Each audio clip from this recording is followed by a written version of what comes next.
The richest people from every state in the United States of America. Alabama. Jimmy Rane. Jimmy Rane is a 77-year-old billionaire with a net worth of $1.5 billion. What is he known for? Well, he's the founder and CEO of Great Southern Wood Preserving. I guess he's known for popularizing the lumber business by starring the cowboy Yellow Fella in his commercials. Let me know if you've seen this guy. I'm Canadian, so I've never seen the Yellow Fella. And quick fun fact, Jimmy Rane is the only billionaire in Alabama. Alaska. Leonard Hyde. Leonard Hyde is the president of JL Properties, a commercial real estate development company in Anchorage, Alaska. Hyde has a net worth of $400 million and is actually tied for richest person in Alaska with his own business partner, Jonathan Rubini. Rubini is the CEO of JL Properties, and each of them own 50% of JL Properties. The company owns real estate in Anchorage, Florida, and Utah. And in their free time, they like throwing polar bears at poor people. I made that last part up, but it's kind of believable. Arizona. Ernest Garcia II.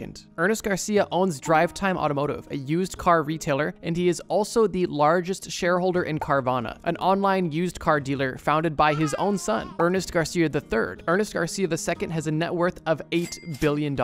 And fun fact, in 1990, he pleaded guilty to bank fraud charges. Really cool stuff. Arkansas. Jim Walton. Jim Walton is the youngest son of Walmart's founder, Sam Walton, and him and his siblings have inherited a total of over $78 billion.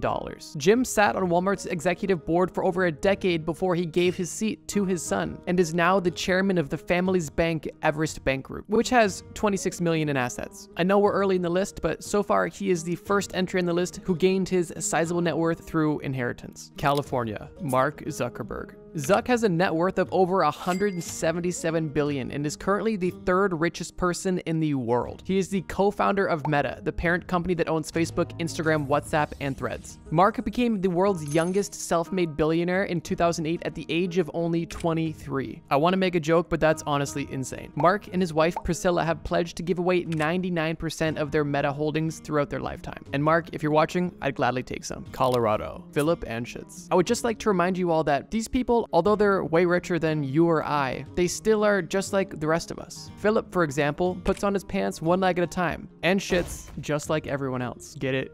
And shits. Okay, I spent most of my time on that joke, but Philip built his fortune by discovering an oil field in 1979 and by investing in railroads. He also founded AEG, his entertainment company which owns major sports teams, venues, and the Coachella Music Festival. His net worth is over $15 billion.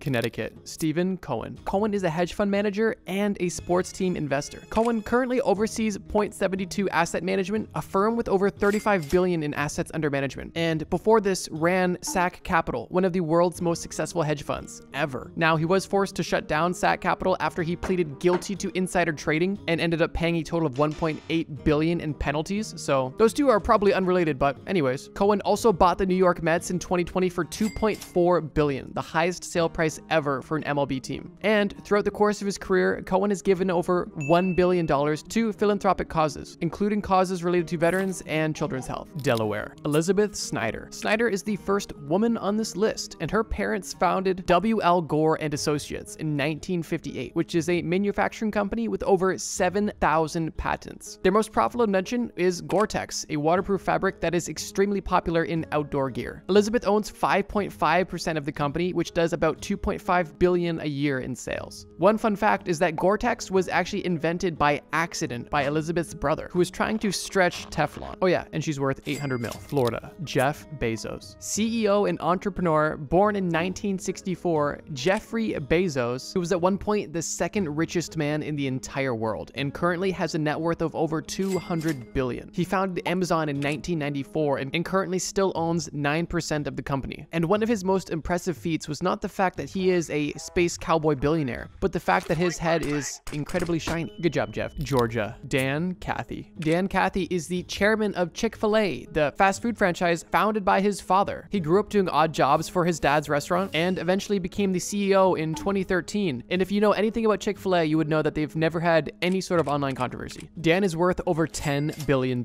And today, there's over 2,800 Chick-fil-A locations worldwide. Hawaii. Pierre Omidyar. Pierre founded eBay in 1995 and became a billionaire only 3 years later when it went public in 1998. eBay went on to acquire PayPal in 2002 for $1.5 billion. But that's part of a bigger story we'll get into later. He is personally worth over $6 billion. And from 2005 to 2020, Pierre has gifted at least $10 million worth of eBay shares per year, which is pretty cool. Once again, I'm open to receiving shares. Outside of eBay, Pierre also owns a stake in resorts in California and Mexico and is also developing real estate in Cabo San Lucas, Mexico as well. This dude's pretty boring, so let's keep going. Idaho. Frank VanderSloot. Now, hoes and sleuths aside, Frank is very rich. $3.3 billion rich. How, you may ask? Well, he is the founder and former CEO of Melaleuca Inc., an online seller of nutrition and wellness products. And according to Forbes, which is where a lot of this information is coming from, Melaleuca serves over 1 million customers per month, which is interesting because I've never heard of them and their website looks like poop. Illinois. Lukas Walton. If this name sounds familiar, you're not wrong. Lukas is also a member of the Walton family. Yes, that Walton family. Lukas Walton is the grandson of Walmart's founder, and he inherited his fortune when his father unfortunately passed away in a plane crash. He founded Builders Vision in 2021, which is an impact investing group, whatever that means. And he also chairs the Walton Family Foundation's Environment Program Committee, which sounds like a lot of buzzwords. Lukas is worth $28 billion. Indiana. Carl Cook. Carl Cook is the grandson of Captain Cook, and he inherited Captain Cook's fortune. I just realized his name's Captain Hook, not Captain Cook, so that made no sense, but we're keeping it in. Cook's story isn't as cool as Pirate Treasure. He's actually just the CEO of his parents' medical device company, the Cook Group. This company did $2.4 billion in sales last year. Carl Cook's estimated net worth is over $10 billion. Iowa. Harry Stine. First thing I'll say is that I'm glad this guy doesn't share a last name with this YouTuber, but even if he did, I don't think it would matter considering his net worth is almost $10 billion. Stine is an agricultural pioneer and the founder of Stine Seed, a corn and soybean seed company. This company owns around 800 patents to soybean and corn genetics and is one of the world's largest private seed companies through major licensing deals. And a bit of an inspiring fun fact, Stine is dyslexic and mildly autistic as well. Kansas. Charles Koch. Charles's net worth is almost $60 billion, which makes him richer than the last 5 billionaires combined. Charles is the chairman of Koch Inc., which is America's second largest private company by revenue, and it's held that title since 1967. Koch Inc. has done over $125 billion in revenue from its diversified portfolio of companies including pipelines, chemicals, software, automotive components, and even Dixie cups. Kentucky. Tamara Gustavson. Tamara is the heiress of the public storage empire. She made her billions through her family's self-storage business and as a prize-winning horse breeder, of all things. That's not a joke. Her dad co-founded Public Storage in 1972, and she today owns about 10% of the company. Public Storage operates thousands of locations in the US and in Europe. It's really interesting seeing how many people on this list are actually second-generation billionaires. I think we've only covered a few so far that have actually founded the company that's been generating millions. I guess it makes sense considering how large billions are. It may take a generation or two. Louisiana. Todd Graves. Todd Graves is the founder and CEO of Raising Cane's, a fried chicken fast food chain. I'll be honest, I've never tried it. We don't have them in Canada. But I have seen people drink their sauce out of styrofoam cups, so I'm assuming it's pretty good. Graves actually came up with the idea for the restaurant while in college, and his professor gave him the lowest grade in the entire class, and to pursue the idea, he was unable to get bank financing. So he worked as a boilermaker and salmon fisher to save up money. He launched Raising Cane's in 1996 using his savings, and now the company did $3.7 billion in sales last year alone and has over 800 locations in more than 40 states. Todd's net worth is almost $10 billion. Maine. Susan Alfond. Susan's story is actually really inspiring and something we can all aspire to. Harold Alfond founded the Dexter Shoe Company and sold the business to Warren Buffett in 1993 for $420 million in Berkshire Hathaway stock. When Harold died in 2007, his fortune was inherited by his daughter Susan and her 3 siblings. And Susan got a net worth of over $3 billion through inheritance. Wow. Inspiring. Maryland. Annette Lerner. In 1952, Annette lent her 26-year-old husband $250 to start a business. He went on to take that loan from his wife and turn it into one of the largest real estate development companies in the Washington, D.C. area. Through their wealth, the Lerners also bought the Washington Nationals baseball team, and unfortunately, in 2023, Ted Lerner passed away, leaving all of his fortune to his wife, Annette. Really came full circle. She is now worth over $6 billion. Massachusetts. Abigail Johnson. Abigail is the president and CEO CEO of Fidelity Investments, and she currently owns 28.5% of the company. In 2022, she was named the second most successful woman in finance by American Banker and has been recognized for integrating mobile technology and cryptocurrency into the company's initiatives. Fidelity manages discretionary assets totaling over $5.5 trillion in value. And she's also graduated from Harvard, so this girl rocks. And she's also worth $30 billion.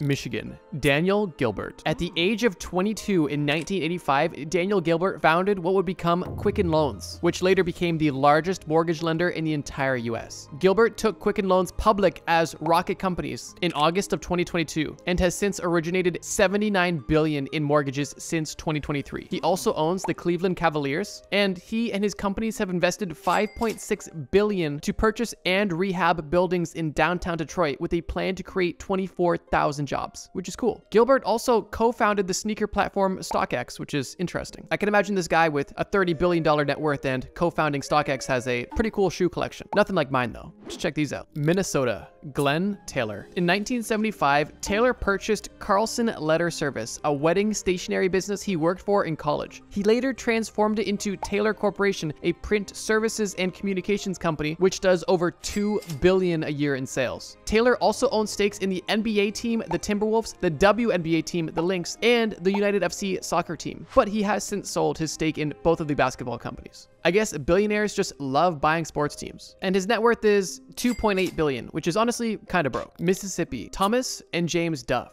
The Duff brothers' father founded Tire Mart in 1973 and sold it in 1998. The brothers bought this company back in 2003 and then later started Duff Capital in 2007. The Duff brothers co-founded and co-owned Duff Capital, a holding company which now does over $5 billion a year in revenue with over 20 businesses. Thomas Duff is worth $3 billion. Once again, not sure how this guy's getting by. Missouri. John Morris. No, not John Morrison, the WWE superstar with the crazy physique. John Morris, the old guy, worth $10 billion.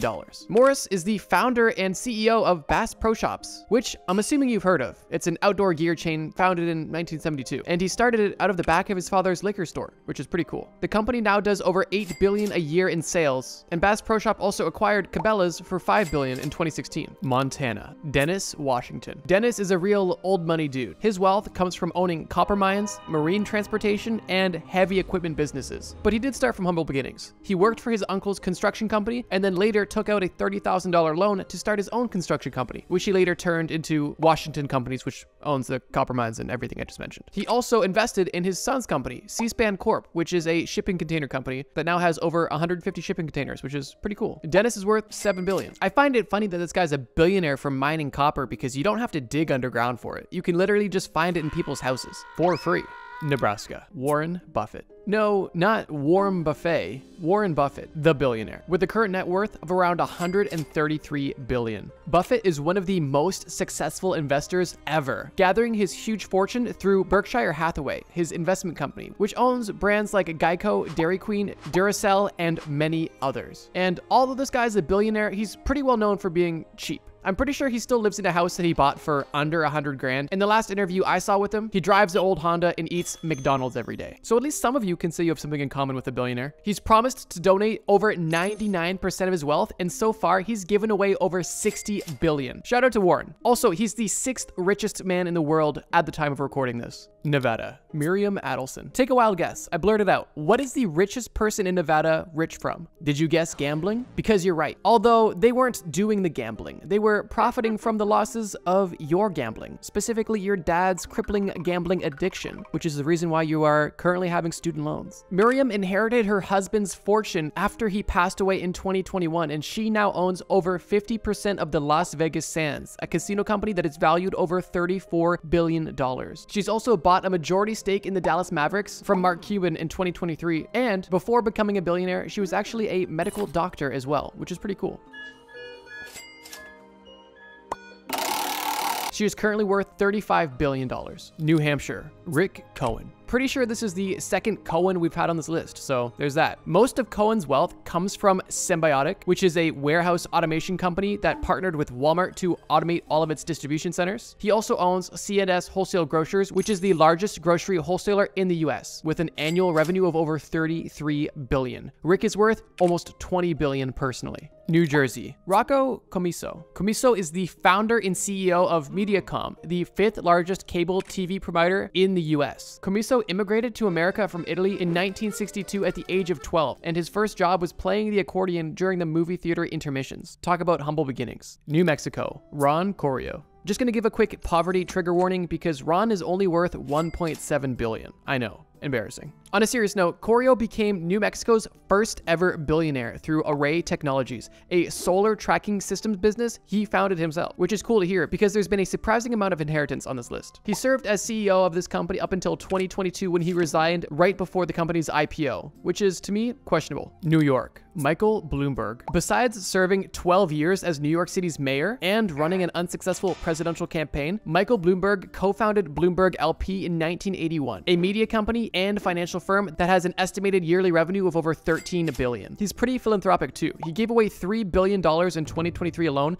and has donated more than $17.4 billion in his lifetime to gun safety, climate change, and education, and a few other causes as well. Nice job, Mike. North Carolina. James Goodnight. This is by far my favorite name on the list. Mr. Goodnight definitely has a ring to it. If any of you want to call me that, feel free. James co-founded his analytical software firm in 1976. The software they developed is used to analyze agricultural data. And right now, the software is used by more than 80,000 organizations around the world, and the company brings in over $3 billion a year. Outside of this, Goodnight and his partner Saul, who is also a billionaire, have co-founded a private school, a country club, and a hotel. North Dakota. Gary Tharzald. Gary's a bit of a G. Look at this picture. This is the real picture on Forbes. Dude put a license plate on his ass. We'll let it slide because he's a billionaire. Although just barely. His net worth is $1.2 billion. But he is North Dakota's only billionaire. In 1982, he purchased his first Super 8 motel, and since then he has built, owned, and operated over 480 hotels nationwide, which is pretty impressive. I'm sure you've at least seen a Super 8 motel, and if you've been unfortunate enough, you've maybe even slept in one too. Ohio. Les Wexner. Wexner founded L Brands, which is a global retail empire that includes Victoria's Secret, Bath & Body Works, Abercrombie & Fitch, and more. Wexner got his start in 1963 when he used a $5,000 loan to start his own store, The Limited, which sold only shirts and pants. Two fun facts about this guy. One is that he bought Victoria's Secret for only $1 million in 1982 when it was just a small failing chain in San Francisco. And second fun fact, his ex-financial advisor was Jeffrey Epstein. Cool stuff. Who knew the guy selling women's panties would be associated with such weirdos? Oklahoma. Harold Hamm. Another banger of a name.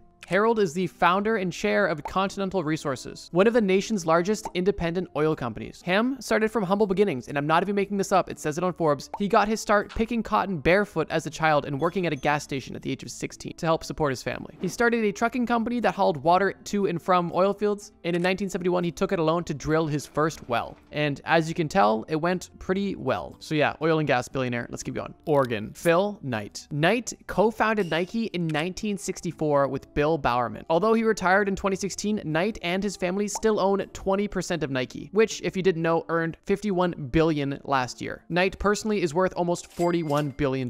Knight and his wife Penny have donated $3.6 billion to charity so far, but he still kind of looks like a supervillain, so yeah. Pennsylvania. Jeffrey Yass. Jeffrey Yass, no joke, got his start as a professional gambler, and I'm just gonna leave it there because I think that says it all. Gambling will make you a billionaire and the richest man in your state. Do it now. And if you want a little bit more info, he owns a trading company now, which is one of the biggest trading companies in the world, whatever, and they own 7% of ByteDance, which is the company that owns TikTok, and he's worth $27 billion. But the most important part is that he's a pro gambler, which means that you can do it too if you start today. I hate the fact I need to do this, but I think I need to explicitly say that I am joking and being sarcastic about the gambling. Most gamblers give up right before they win big, so the chance of you becoming a billionaire is low because you likely don't have what it takes to stick with it. Rhode Island. Jonathan Nelson. Nelson has a net worth of $3.4 billion and founded Providence Equity Partners in 1989, where he was CEO up until January 2021. His firm has invested in over 170 companies, including Hulu, Warner Brothers Media, and the Yankees. South Carolina. Robert Faith. Faith is a real estate billionaire with a net worth of around $5 billion. He founded and is currently CEO and chairman of Greystar, which is a real estate investment company and investment management platform with over $34 billion in assets under development. South Dakota. T. Denny Stanford. Stanford owns First Premier Bank, which is a bank that specializes in offering credit cards to high-risk borrowers. His bank has 17 branches and is one of the largest issuers of MasterCards, many with steep rates and low limits. Predatory credit business aside, he is an active philanthropist, stating that he wants to die broke and saying he'll do this by giving away his credit company. So, kind of a G. Tennessee. Thomas Frist Jr. Thomas is a former Air Force flight surgeon that later went on to found Hospital Corp of America with his father in 1968. The company now owns and operates over 168 hospitals around the world and around 2,400 sites of care in 20 US states and the UK. Frist is worth over $30 billion.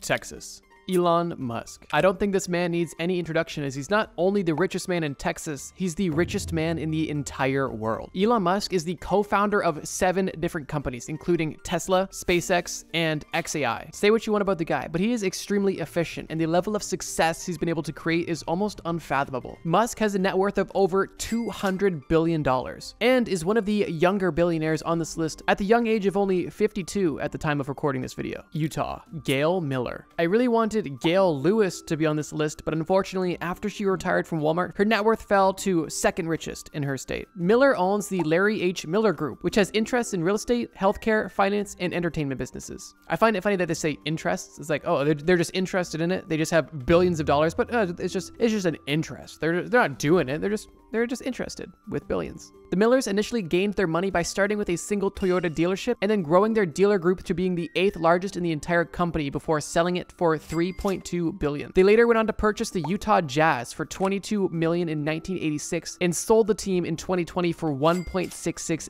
billion. Not a bad return. Vermont. John Abel. Abel co-founded medical device company Boston Scientific in 1979. Abel took his company public in 1992 and was listed as a billionaire officially in 1996. It doesn't seem like he's done much since that listing, as his net worth today is only $1.9 billion, but since 2001, he has donated over $130 million to charity, which is pretty cool. Virginia. Jacqueline Mars. Jacqueline is the granddaughter of Mars Incorporated founder Frank C. Mars, and she owns an estimated 1/3 of the iconic candy company. I don't want to give it away, but there may be somebody else who owns another third who may be the richest person in another state, but we'll get into that later. Washington. Bill Gates. Gates does a lot of stuff now, which I don't really want to get into, but he got his start by founding Microsoft, which is now valued in the trillions of dollars. With that being said, he only owns about 1.3% of Microsoft at this point, which is still insane. His current net worth is just over $100 billion. And one of the cooler things about him is this mugshot when he got pulled over for speeding in his brand new Porsche 911. Good choice. West Virginia. Brad Smith. West Virginia seriously needs to get their money up and not their funny up, because their richest person isn't even a billionaire. I know, laughable. His net worth is $900 million, so you're getting close, buddy. Brad Smith has served as the CEO of Inuit Softwares from 2008 to 2018, and then served as chairman up until 2022. Wisconsin. John Menard Jr. Menard Jr. founded Menards, the 3rd largest home improvement chain in the US after Home Depot and Lowe's. The company has over 300 locations and did over $13 billion in 2023. John has a personal net worth of $25 billion, and the junior in his name is actually short for Junior Bacon Cheeseburger. Wyoming. John Mars. I told you he'd come back. Can you guess where his money came from? And can you guess his net worth? Well, it was already on screen, so. John Mars's net worth is $38.5 billion, and his net worth also comes from the Mars family fortune. Congrats, bro. Ladies and gentlemen, there you have it. The richest person from every single state in the United States of America. A lot of billionaires, a lot of old people, a little bit of bank fraud, and a little bit of philanthropy too. Let me know if you guys learned something, and let me know if you enjoyed this video. I'd like to make more like it if you like it. And if you're looking for something else to watch, check out this video about what it was like to be rich in every time period. Thank you guys so much for watching. And as always, trust me, bro.